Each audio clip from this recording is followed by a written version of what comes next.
Work hard, sacrifices, discipline, time away from my family. How you gonna beat me?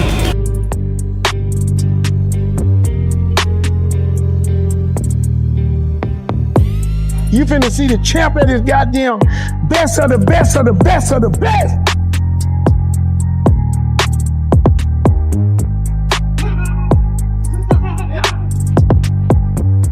I promise you none of these niggas gonna beat me.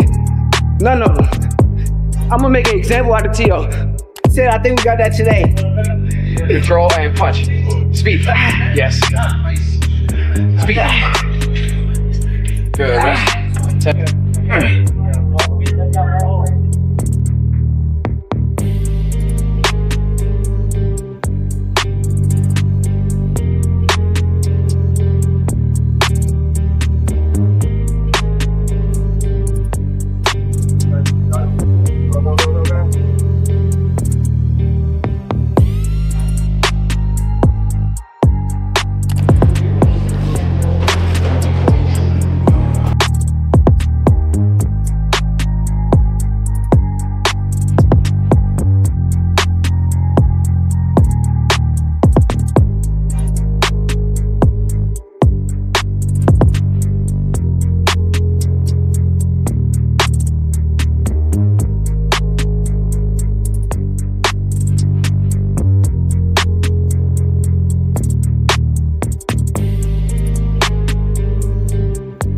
Ready, bro.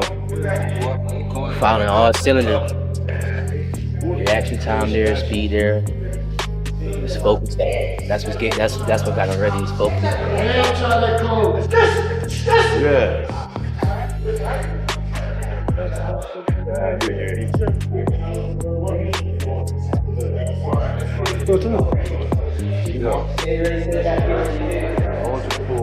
Good. Good. Stay in your rhythm, champ. Stay in your rhythm. Your rhythm, your time, your fight. Let's go. You trying hard? Good try. Shakur Stevenson is honing a statement rather than just prepping for Teofimo Lopez. Videos from his camp reveal a degree of intensity and concentration that implies this battle is about dominance rather than survival. Experts disagree. Does Teofimo's violence shatter the calm, or is this methodical dismantling precisely how he neutralizes Lopez's explosiveness? Let's break it down. How about, Shakur, as far as, keys to victory on his side? Like, where do you feel like he's going to have his success? Control the middle of the fucking ring like he do. The middle? Control the middle of the ring. Stick to the basics. Don't let this motherfucker... But he can't hang on the ropes is what you're saying. Like he did with Cepeda. Because he did it with Cepeda. I mean, he got caught with Cepeda too. And Cepeda's not as big as a punch as Gordo is. Cepeda don't hit as hard. You know what I'm saying? He got rocked by Cepeda. Now, I'm not saying that Shakur don't got decent defense, but it's boxing. Shit happens. You're going to get hit at some point. You know what I'm saying? But I feel as though it wouldn't be the smart thing to do. It wouldn't be the responsible thing to do in a fight of that magnitude. Your game plan need to be the game plan you're supposed to stick to. Shakur's coach declared that going into January 34, there is no doubt or hesitation. The message was straightforward. They're ready, the time is set, and this is a takeover, not just another fight. The camp thinks fans are about to witness Shakur at the pinnacle of his abilities, as trainers are pouring in from all directions and his confidence is at an all-time high. They believe that a performance like this makes everyone reevaluate who is truly at the top of the sport, and it's Shakur. Locked in, he locked in. January the 31st. Man, let me tell you something. We so ready for this guy. We're going to deal with this guy. We got everybody coming. We got New York coming. We got LA coming. We got Houston coming. We got Jersey coming. Everybody coming. You don't want to miss this, man. We're going to put on a show, and it's going to be unbelievable. You finna see the champ at his goddamn best of the best of the best of the best. This shit that goes for everybody. For Everybody. That go for everybody. I don't put him at the pound for pound over everybody. Now you figure out whoever you think the best. Teofimo Lopez Sr. isn't buying into Shakur's team's claims of complete control and championship-level dominance. He made it transparent that their camp is prepared for every look Shakur can produce while downplaying his stylistic flashes. Keeping the tactics under wraps, he stressed a strategy centered on applying mental pressure first, believing that once Shakur's rhythm is upset, physical harm will follow and Teofimo will win the battle. I wanted to ask you, in Shakur's last fight, he was mimicking, or he was doing a lot of the Philly show against Cepeda in his last fight. What do you make of his style? Implementing that in his game plan, and do you find that easier? No, we ready for everything, man. You know what I'm saying? I don't want to say what we planning to do with him, because that wouldn't be good for us. But I see my son breaking him in every aspect, and that's what we want to do. We want to mentally mess him up first, and then take him out if we could. There's a lot of the knockout will come. We will. Gary Russell Jr. challenged the idea that Shakur's speed is the true weapon, adding another level of complexity to the discussion. According to him, Shakur's effectiveness comes from timing rather than quickness, and timing only functions when an opponent lets you get into their rhythm. Russell stated that this advantage could be undermined by persistent pressure and interruption, which would force responses rather than readings. Shit. Teo says that, Shakur's slow. What do you think? You got fast hands, fast eyes.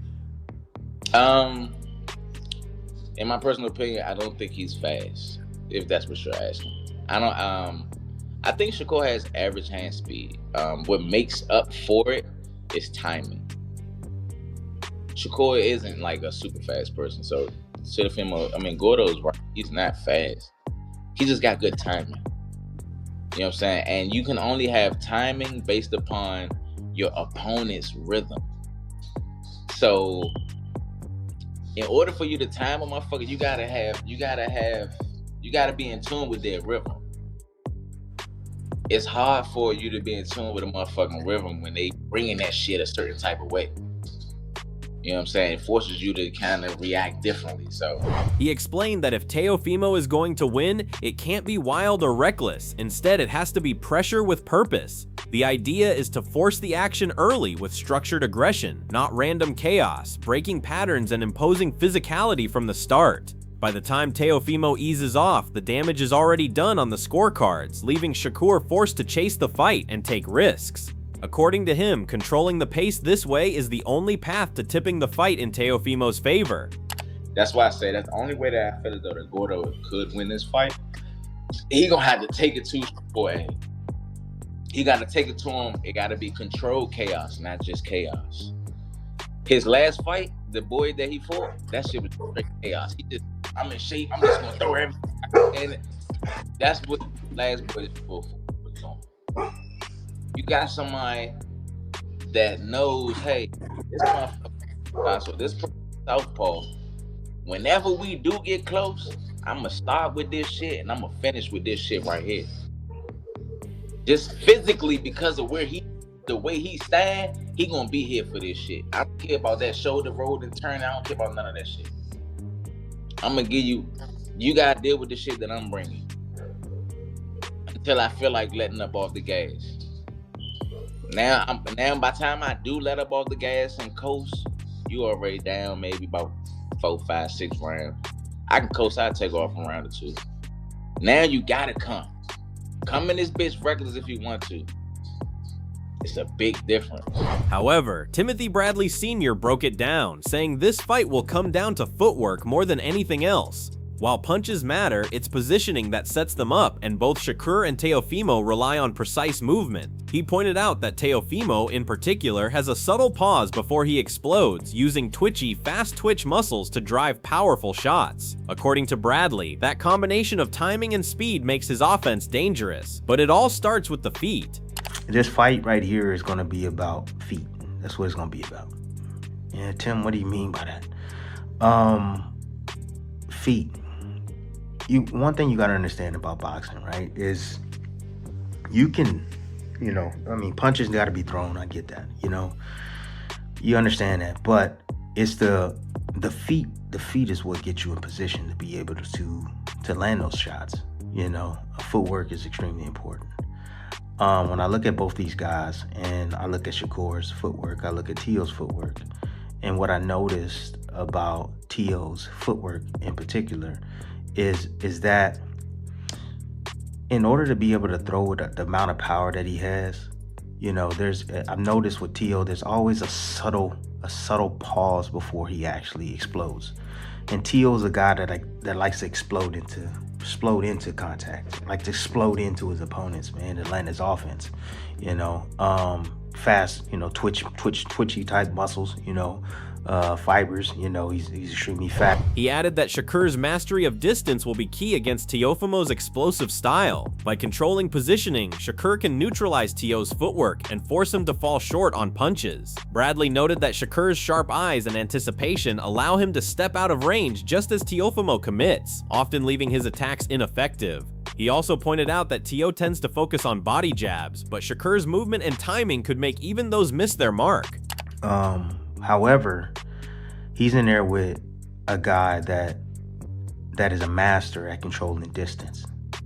That's like he's a master at literally, you know, getting in his position, right, in the position where he wants to be and taking away your positioning.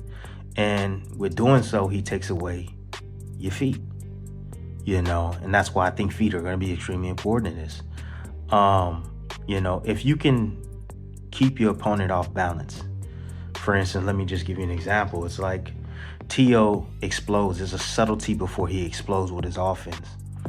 And as soon as Shakur sees that, he's anticipating something to come. He knows he's going to explode in. So what does Shakur do? Teo takes a big step in. Shakur takes a big step back. You know, again, always understanding because he has great eyes. You know, great eyes, understands boxing very well and movements. And Shakur is going to step out of range and make Teo fall short a lot of the times. Teo likes to, you know, and I noticed now, I've been watching a lot of him, man. That's all I've been doing is just watching Teo and Shakur. You know, I noticed that he likes to Then Jermaine Ortiz weighed in on the matchup, calling it a solid fight while tipping Shakur as the likely winner. He acknowledged that Teofimo's past bouts, including his own clash, give insight into potential struggles, particularly with fighters who can control the ring. Ortiz pointed out that while it may be tough for Teofimo to land clean shots on Shakur, how he adapts during the fight will be key, and the outcome could hinge on who better executes their plan that night. On the other hand, Rolly Romero called it a compelling matchup, highlighting that both fighters bring elite backgrounds to the ring. With Olympian experience and multi-division world titles, he stressed that Teofimo is explosive, while Shakur boasts exceptional ring IQ. According to Romero, that combination of skill and intelligence sets the stage for a fight that promises to be highly competitive and exciting. Whereas Yoel Judah outlined the Shakur versus Teofimo fight as a clash between two highly skilled, adaptable fighters, he highlighted Shakur's complete toolkit and Teofimo's athleticism, power, and style switching ability, noting that with a seasoned coach like Stacey McKinley in Teofimo's corner, the bout is set to be unpredictable and full of action. According to Judah, the matchup will test both fighters' strategy and heart, making every round critical. He pointed out that despite Shakur being the favorite, the fight is far from a sure thing. Teofimo will need to keep constant pressure, back Shakur up, and mix slick combinations with feints, body shots, and close exchanges. According to him, it's about forcing Shakur into a physical battle, staying in sync with his movements, and never letting him dictate the pace, making it a tactical, high-intensity showdown from start to finish. He added that if Teofimo executes this plan perfectly, he could turn the odds in his favor and steal the fight. Building on the tactical breakdown, Lonnie B weighed in on the matchup, calling it a clash of extraordinary talent. He praised Shakur's flawless technique and lightning-quick punches, while highlighting Teofimo's athleticism and unpredictability, comparing him to Roy Jones. According to Lonnie, Teofimo consistently rises to the level of his competition, making it difficult to predict which version of him will show up on fight night. He continued, pointing to Teofimo's dominant performance over Josh Taylor as proof of just how dangerous he can be, stressing that Teo can't be counted out under any circumstances. At the same time, he noted that Shakur is equally gifted, but this fight will demand more activity from him, staying off the ropes and dictating the pace. Ultimately, Lonnie sees it as a 50-50 battle, coming down to which fighter can impose their will first. Moreover, Coach Rob spoke highly of Shakur, recalling when he visited his gym and trained alongside everyone. He emphasized that Shakur's talent is matched by his stamina and work ethic, running round after round of sparring without showing fatigue. According to Coach Rob, what fans see in the ring isn't an illusion. Shakur's skill, dedication, and readiness are very much real.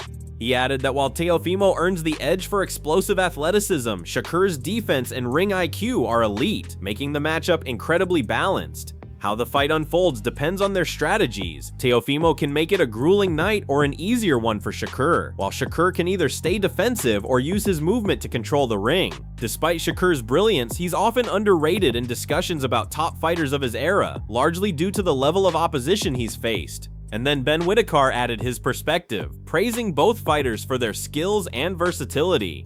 He noted Teofimo's unpredictability and awkward angles, but highlighted Shakur's ability to control the pace and manage distance. While Whitaker slightly favors Shakur, he emphasized that it's a highly competitive fight between two young athletes in their prime. So what's your take? Who really has the edge in Shakur Stevenson versus Teofimo Lopez? Drop your thoughts below and don't forget to hit that subscribe button for all the fight predictions and breakdowns. This one's too close to call, and we want to hear who you think will come out on top.